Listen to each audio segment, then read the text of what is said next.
সকলোলৈকে নমস্কাৰ জনাইছোঁ। তালস্তু শিক্ষা ইউটিউব চেনেললৈ সকলোকে স্বাগতম জনাইছোঁ। মই আজি আপোনালোকৰ বাবে এটা ব্যতিক্ৰমী ভিডিঅ' লৈ আহিছোঁ আৰু সেই ভিডিঅ'টোৰ বিষয় হৈছে vision, aspiration and mission purpose of life. অৰ্থাৎ জীৱনৰ লক্ষ্য পূৰণত জীৱনৰ দৃষ্টি, আকাংক্ষা আৰু অভিযানে কেনেদৰে অৰিহণা আগবঢ়ায়, তাৰ উপৰি ego' and self in relation to human development, মানৱ বিকাশত অহংকাৰ আৰু আত্মসম্বন্ধ অৰ্থাৎ আত্মসংযম কিদৰে জড়িত হৈ আছে, roll of science and religion in society, সমাজত ধৰ্ম আৰু বিজ্ঞানৰ প্ৰভাৱ কেনেকুৱা, ভূমিকা কেনেকুৱা, সেই বিষয়ে আজি আমি ভিডিঅ'টোত সম্পূৰ্ণভাৱে মূল বিষয়কেইটা আলোচনা কৰিবলৈ চেষ্টা কৰিম। গতিকে আপোনালোকে ভিডিঅ'টো সম্পূৰ্ণকৈ চাব। তেন্তে আমি ভিডিঅ'টো আৰম্ভ কৰোঁ আহক।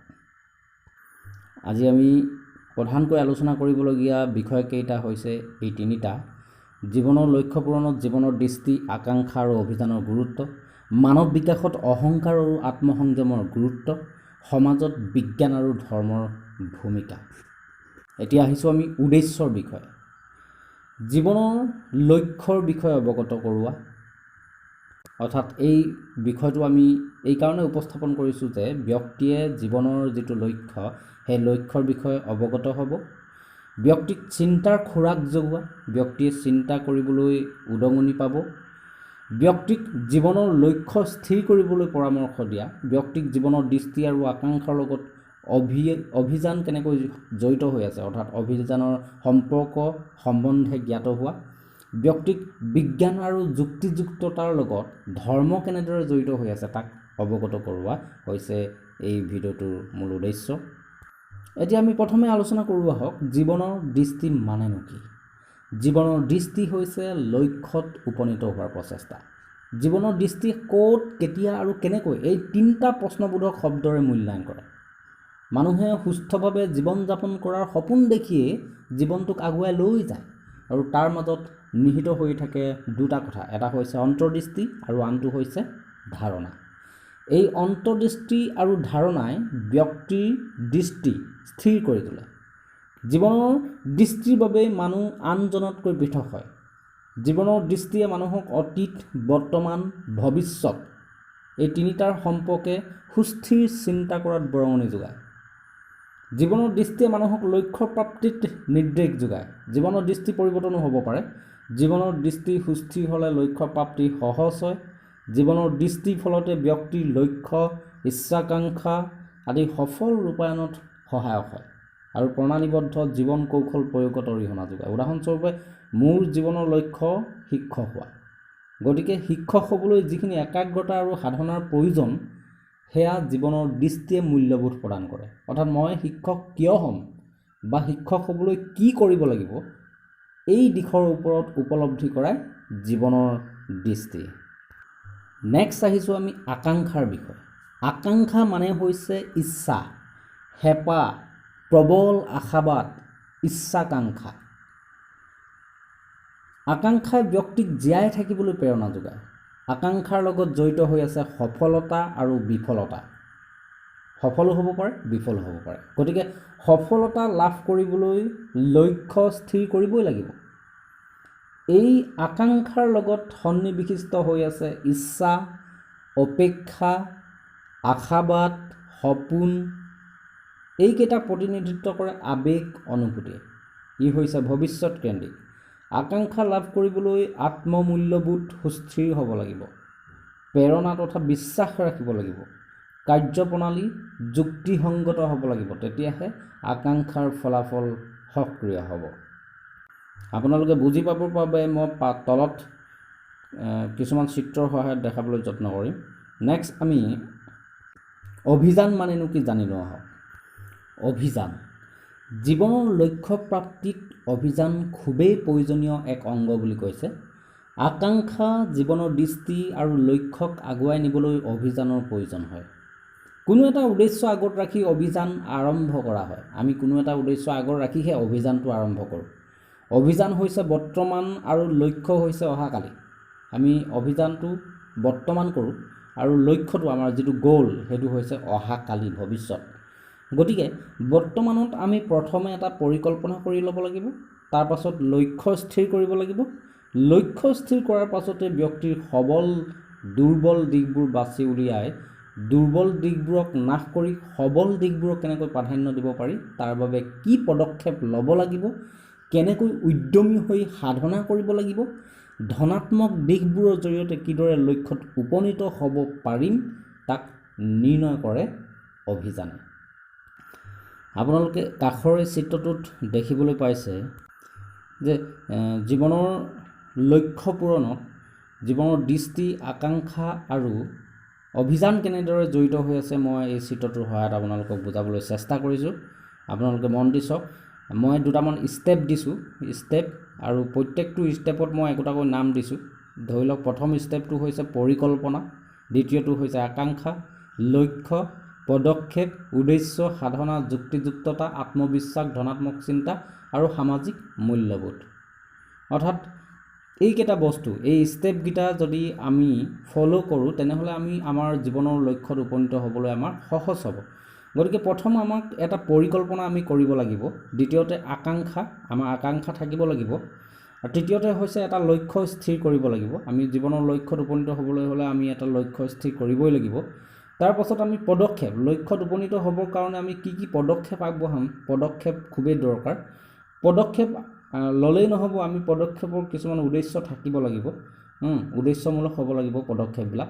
তাৰ পাছত আমি সাধনাটো লাগিবই, সাধনা কৰিলেহে আমি আমাৰ জীৱনৰ লক্ষ্যত উপনীত হ'ব পাৰিম। যুক্তিযুক্ততা লাগিব, যুক্তিযুক্ততা বৰ্তমান সময়ত খুবেই প্ৰয়োজনীয়। তাৰ পাছতে আত্মবিশ্বাস লাগিব, ছেল্ফ কনফিডেন্স, নিজৰ ওপৰত বিশ্বাসটো লাগিব, ধনাত্মক চিন্তা লাগিব আৰু সামাজিক মূল্যবোধ লাগিব। এইকেইটা ষ্টেপ যদি আপুনি ফ'ল' কৰে তেনেহ'লে আপোনাৰ জীৱনৰ লক্ষ্যত উপনীত হ'বৰ কাৰণে সহজ হ'ব। মই তলত দেখিছে, আপুনি দেখাই দিছোঁ যে মিছন ব্ৰেকেটত দেখিছে অভিযান, আৰু সেইটো হৈছে বৰ্তমান।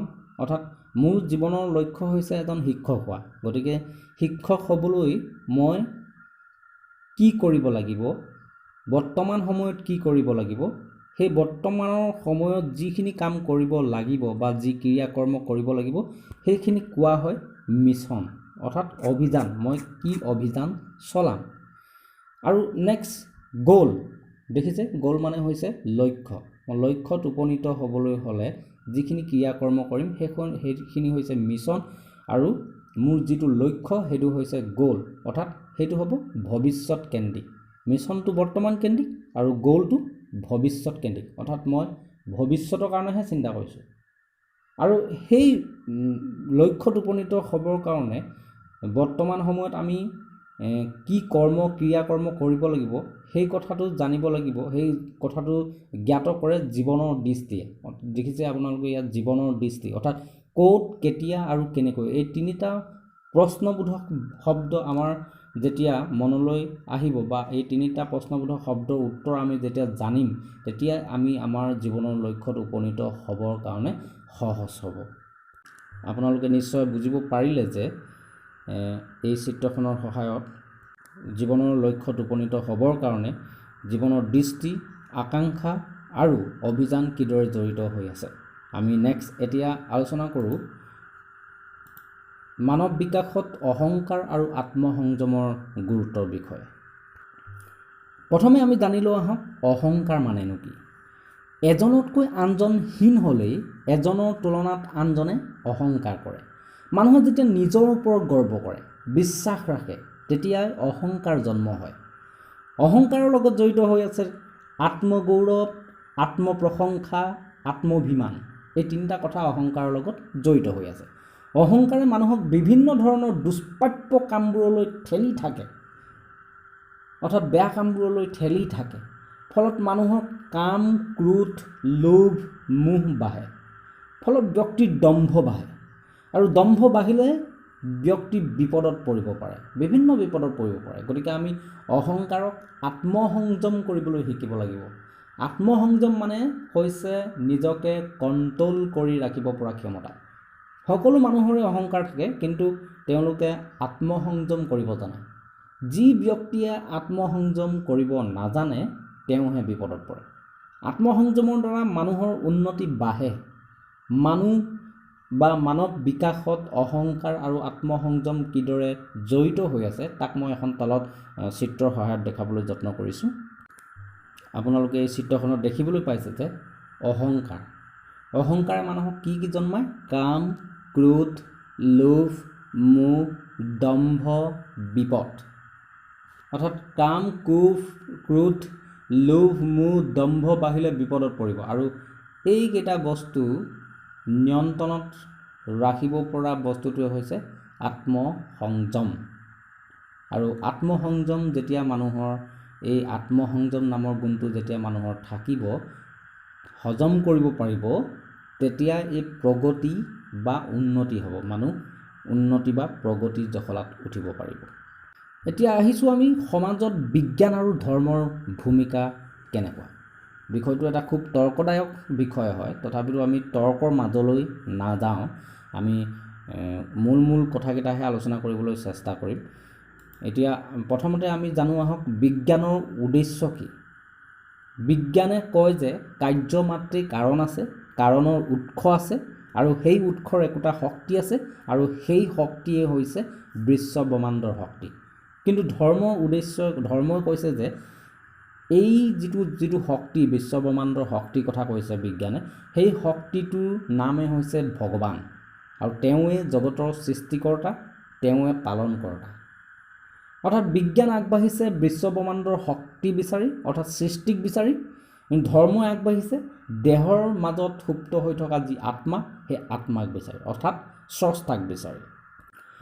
ধৰ্মই এখন সমাজ ধৰি ৰাখে, আনহাতে বিজ্ঞানে এখন সমাজক পৰিৱৰ্তন কৰে। ধৰ্ম কৰ্তৃত্বৰ ওপৰত প্ৰতিষ্ঠিত, আনহাতে বিজ্ঞান পৰ্যবেক্ষণৰ ওপৰত প্ৰতিষ্ঠিত। এই ক্ষেত্ৰত এজন ব্যক্তিক সোধা হ'ল যে ঈশ্বৰ ক'ত থাকে, তেতিয়া তেখেতে উত্তৰ দিলে যে ঈশ্বৰ স্বৰ্গত থাকে, আমি তেওঁক দেখা নাপাওঁ। মানুহৰ বিশ্বাস, পৰম্পৰাগত তথা স্ৰষ্টা, সেয়া হৈছে ধৰ্ম। কিন্তু বিজ্ঞানে প্ৰশ্ন কৰে যে ঈশ্বৰ ক'ত আছে? ঈশ্বৰ যদি আছেই তেন্তে আমি তেওঁক দেখা নাপাওঁ কিয়? যিটো বস্তু চকুৰে প্ৰত্যক্ষ নহয় সেয়া হৈছে অলৌকিক তথা নিষ্ক্ৰিয়।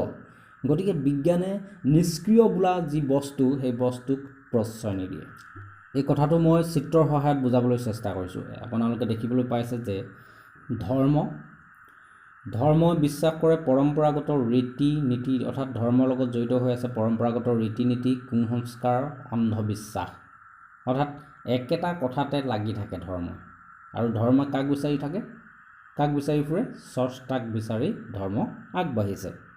কিন্তু বিজ্ঞানৰ উদ্দেশ্য হৈছে ক'ত? বিজ্ঞানে কয় যে সৃষ্টি হ'ল, হয় মানিছোঁ আমি সৃষ্টি হ'ল, কিন্তু ক'ত, কিয় আৰু কেনেকৈ? অৰ্থাৎ বিজ্ঞানে পৰিৱৰ্তন বিচাৰে। ক'ত হ'ল, কিয় হ'ল আৰু কেনেকৈ হ'ল? এই প্ৰশ্নকেইটাৰ উত্তৰ বিজ্ঞানে বিচাৰি ফুৰে। অৰ্থাৎ বিজ্ঞানে যুক্তিযুক্ততাৰ ওপৰত প্ৰতিষ্ঠিত, বিজ্ঞান সত্যতাৰ ওপৰত প্ৰতিষ্ঠিত। গতিকে বিজ্ঞান হ'বলৈ হ'লে যুক্তি লাগিবই। গতিকে বিজ্ঞানে সৃষ্টিক বিচাৰি ফুৰে। এতিয়া নিশ্চয় আপোনালোকে বুজিব পাৰিলে যে সমাজত বিজ্ঞান আৰু ধৰ্মৰ প্ৰভাৱ বা গুৰুত্ব কেনেকুৱা। গতিকে আজি ভিডিঅ'টো ইমানতে সামৰণি মাৰিছোঁ। নেক্সট আকৌ নতুন এটা ভিডিঅ' আপোনালোকৰ বাবে লৈ আহিম।